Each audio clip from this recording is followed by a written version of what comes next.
Hey, everyone. Today, the paper topic I'm sharing is how Confucian values affect Chinese business owners in Japan. And my name is Yuzhe Wang. I go to Canadian International School, Tokyo.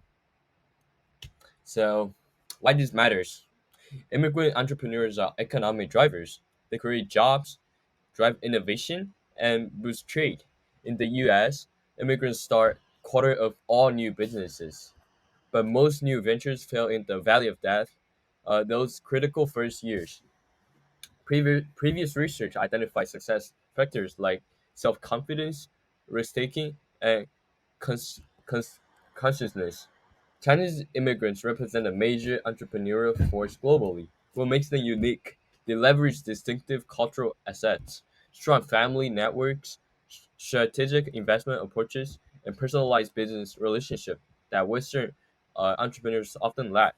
Yet, we do not understand how their core cultural values affect business success.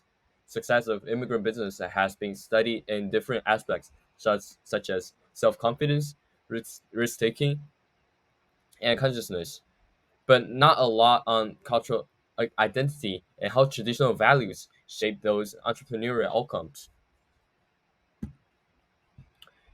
Do traditional Chinese value help or hurt business success in Japan? To understand Chinese entrepreneurship, we need to look at Confucian personality. Confucian personality is a core value system that shapes how Chinese people think and behave, especially in business contexts. Research shows that standard Western personalities framework like Big Five don't adequately capture Chinese behavior.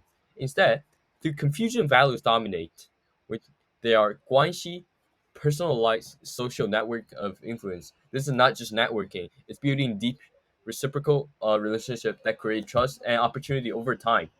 人情, reciprocity,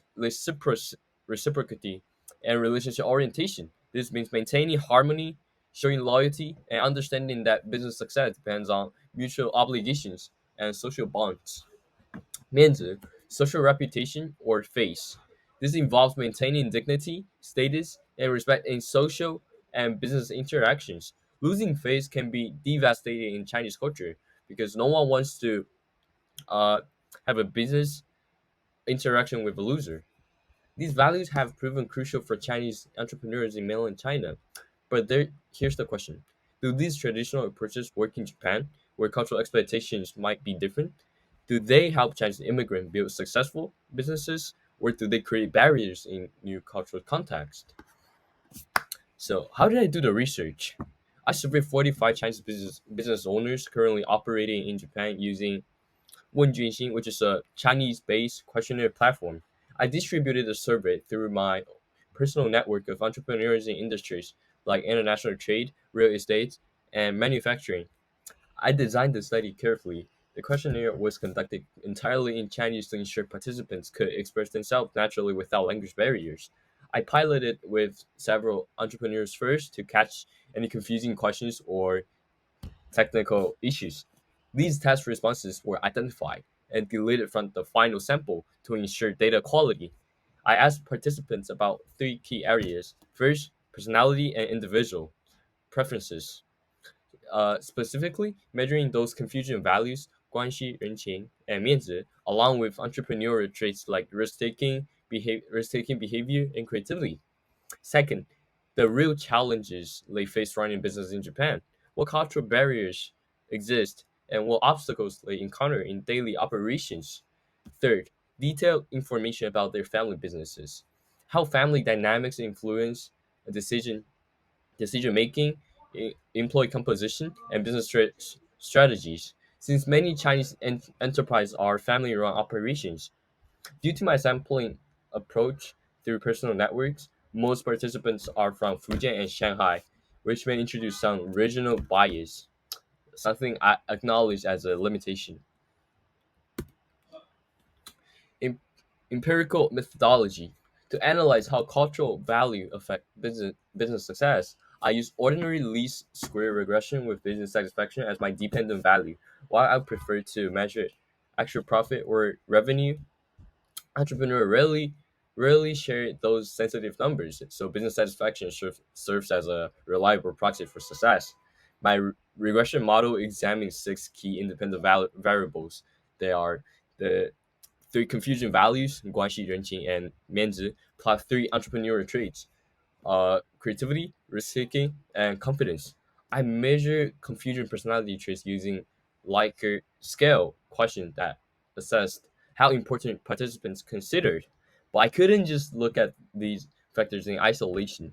I included extensive control variables to isolate the true effects, such as demographic factors like age, gender, and location, and Japanese language proficiency, and business characteristics like industry type, prior business experience, and company size, and less operational aspects like employee composition and connections to China. This approach lets me separate the impact of cultural values from other factors that might influence business satisfaction. The goal to determine whether traditional Confucian values actually help or hurt Chinese entrepreneurs operating in Japan's business environment. So, who did I survey? Let me paint a picture of the 45 Chinese entrepreneurs I studied. Most are experienced business professionals. Nearly half are between 31 to 40 years old, and with another 33% in the 41 to 50 age range. The sample is fairly gender balanced at 47% of them are male. Geographically, three-quarters are based in Tokyo, Japan's business capital. When it comes to their Chinese origins, 29% of them are from Fujian province on the southern east coast, which is across from Taiwan, and 16% of them are from Shanghai, reflecting my sampling through personal networks. What's impressive is their integrations into Japanese society. Nearly half of them have advanced Japanese proficiency at JLPT N1 level, with most of others at N2 or N3. They report high cultural adaptation. 73 of them feel confident about their social and cultural integrations in Japan.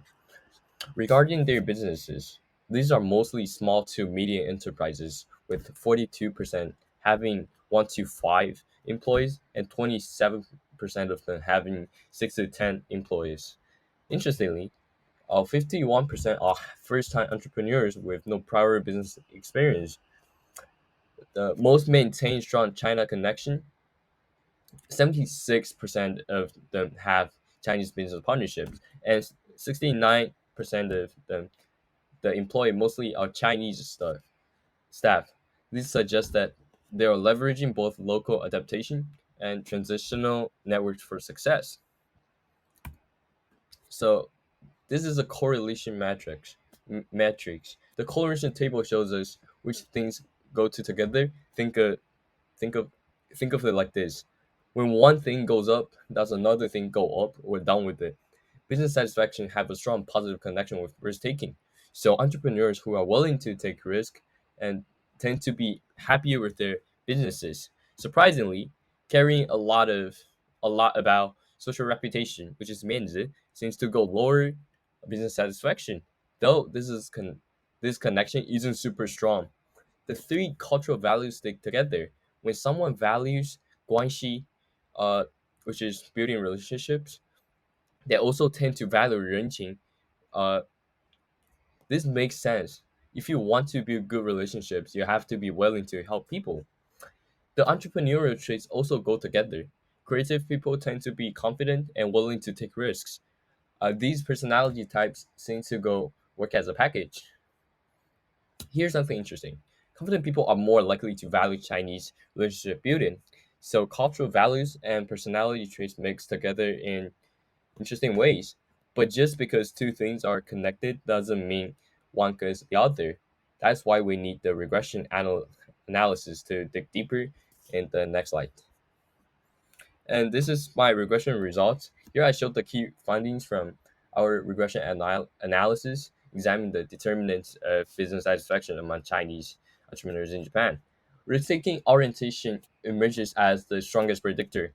The coefficient is positive and statistically significant at the 1% level, indicating that entrepreneurs with higher risk tolerance consistently report greater business satisfaction. Learning chain demonstrates a counterintuitive negative relationship with satisfaction. The data suggests that the That excessive focus on reciprocal relationship and community obligations may actually impede business performance, possibly because it diverts attention from profit maximizing activities. Guanxi and Mianzi showed no statistically significant effects on business satisfaction, suggesting these traditional values may be less relevant in Japanese business context than previously assumed. Additional significant factors include active uh, business ties to China, which positively correlate with the satisfaction, reflecting the importance of transactional networks. Conversely, creativity orientation shows a negative coefficient, likely reflecting the sample's concentration in traditional small-scale family enterprise, where innovation may be less valued than operational efficiency. So the surprising result, one of our most surprising result is that focusing heavily on relationship actually hurt business satisfaction. This goes against what we might expect from Chinese culture. Why might this happen? First, maintaining extensive relationship takes significant time away from core business operation. When you're constantly managing social obligation, you have less time to focus on growing your business. Second, Japanese business culture operates differently than Chinese culture. What works in China for relationship building might not translate effectively in Japan, more formal uh, business environment. Finally, maintaining these relationships can become genuinely stressful. The constant pressure to reciprocate favors and maintain faith within your community can become a burden rather than a set. This suggests that successful Chinese entrepreneurs in Japan might need to adapt their relationship strategies rather than simply trans- translating traditional approaches.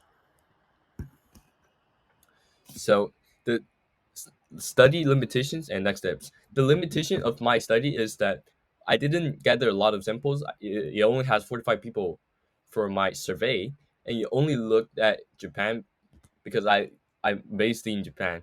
So maybe also we need more time to see long-term effects. The future research, I will survey more entrepreneurs and compare different countries, unless I study changes over time. Thank you very much.